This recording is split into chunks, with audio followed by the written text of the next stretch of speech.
The last time we wrote a test called inside event test that creates two fictitious events, and we start the gen server and then pipe the events to the process saying process this event. Then, because it's asynchronous, it's a cast, we don't expect any return result here, so instead we'll see if the events were persisted by checking for a list of events, and we expect 2. So if we wait long enough, this works. But we also want to check to see if the sequence is maintained. So we should have, if we were to grab this and assign it to stored events, we would say that the stored events length is equal to 2, but also that the head, let's see, how can we do this? First is stored events list first,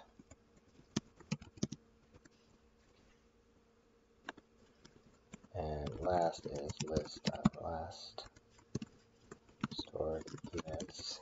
And we would expect that first, and this is an object now, sequence is less than last sequence.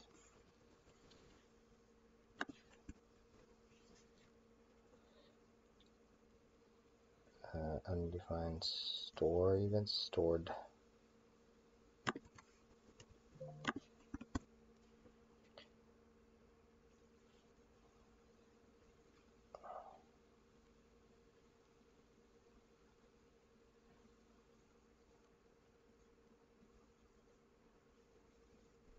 Stored.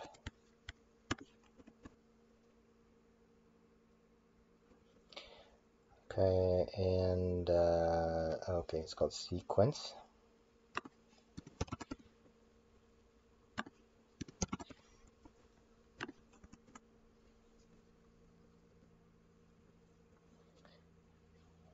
Okay, so both sides are exactly equal. So that happens because in the server, when we handle the cast, we're just hard coding this to 0. But if we had a counter, then we can just increment the counter every time we handle this cast.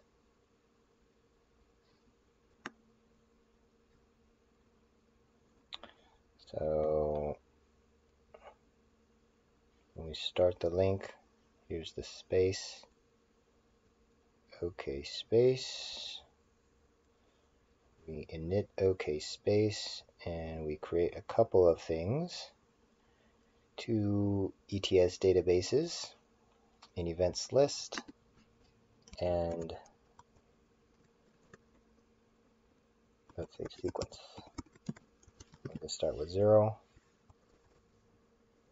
And then when we handle the cast for the event, we'll take state is that, and next sequence is state sequence plus 1. This becomes the next sequence, and state, oh, okay, let's do this. State sequence is state.sequence plus 1.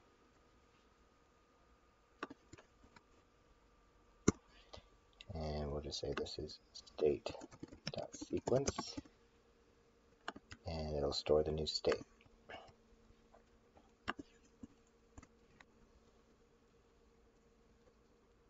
And so that passes. We're going to get increasing sequences. And if we were to peek at this,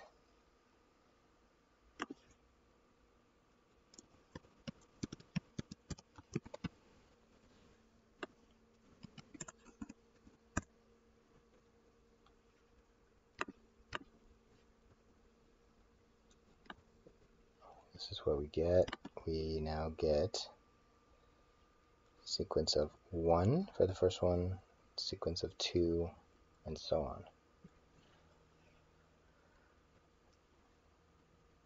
on, which is good. The other thing that's happening is we're getting the timestamp according to the database, which might be fine.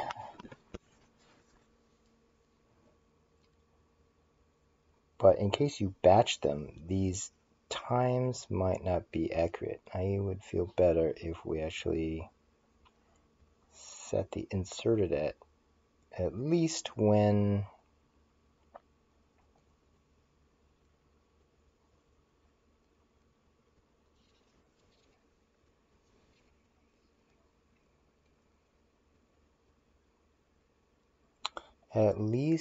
we what? Receive it at the gen server? Okay, minor detail. Okay, what else do we need? So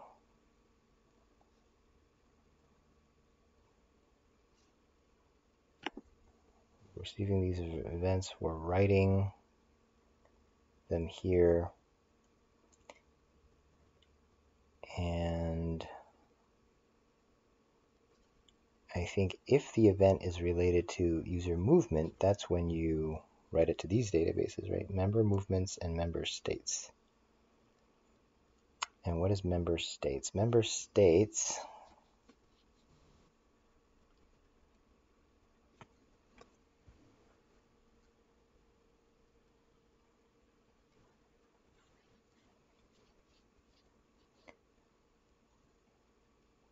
okay, we're not doing anything even in this gen server. We're doing that in the space channel. Space channel. Yes. When a member state is patched, we are inserting into member states the new state, which is get state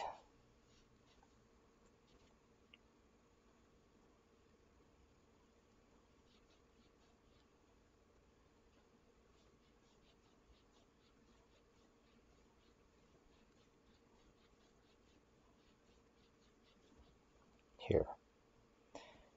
Oh, it looks up the previous state, but what is the schema of the state? I think it's defined in the front end, actually.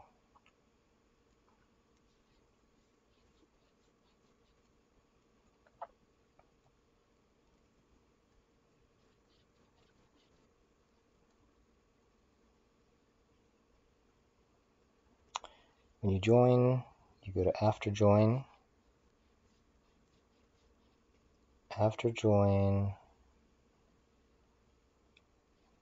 will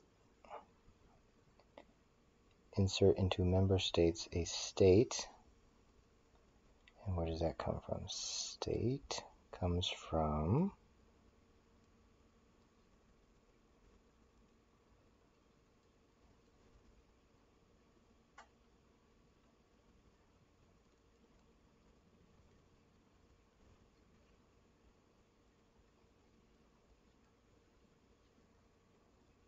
here.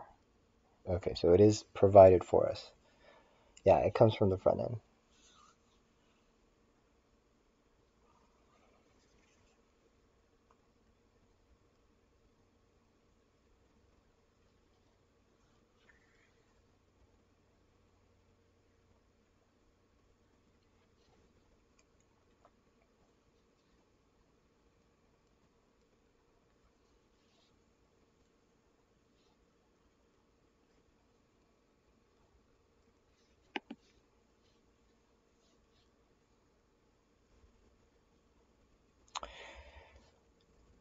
So we have a server which is receiving messages and we're writing it, but we don't have any listeners on that. So I feel like we need to create something that can process these messages and have singular focus for storing member state and storing member movement. So we're going to have maybe our context has the API for commands such as join.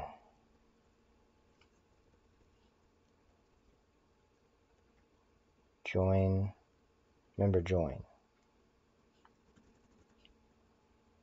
Member join space. Member move. And member mute, etc. Then the context creates the event and sends to Gen server. Gen server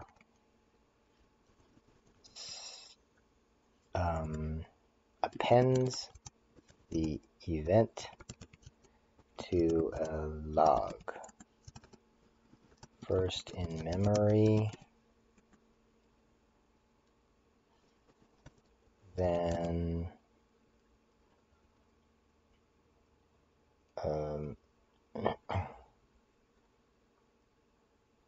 then to disk. Maybe we can use GenStage for this.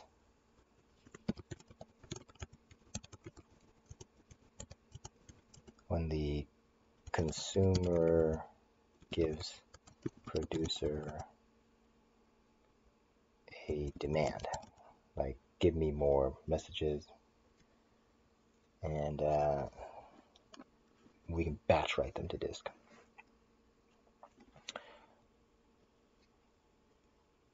Then we have subscribers, or that brings me to subscribers. So one can be event stream to disk writer, can be one subscriber. The other is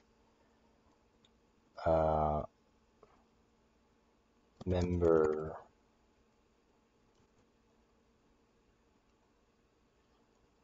states.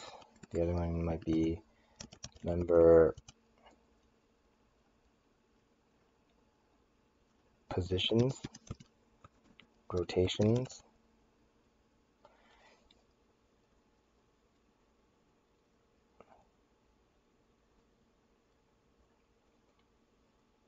After all, this, for example, could be persisted to disk, whereas this one might be persisted in memory, because one changes probably far more often than the other.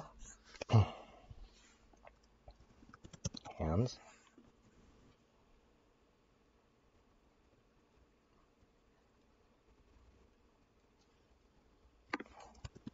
Could be either memory or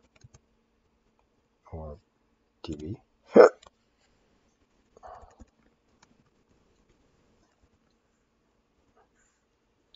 So I kind of need to figure out this thing. How do I have subscribers subscribe to a gen server dynamically? Is that another sort of supervision tree?